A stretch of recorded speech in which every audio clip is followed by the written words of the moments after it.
টাকা আসে কিন্তু থাকে না।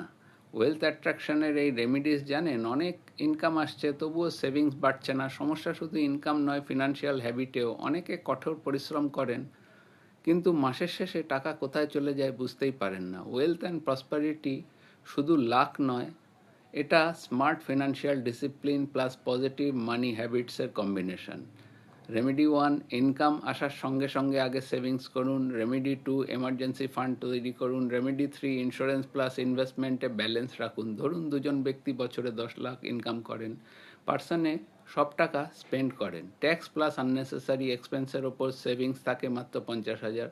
পার্সন বি স্মার্ট প্ল্যানিং করেন, এটিসি, হেলথ ইন্স্যুরেন্স, এসআইপি ব্যবহার করেন, রেজাল্ট ট্যাক্স সেভিংস প্রায় 70,000, investment growth extra 1.5 lakh plus. এটা স্মার্ট ওয়েলথ ক্রিয়েশন। টাকা শুধু আর্ন করলে হয় না, প্রোটেক্ট প্লাস গ্রো করতে হয় এবং সেটি জানতে হয়। কমেন্ট করুন প্রসপারিটি টু নো মোর।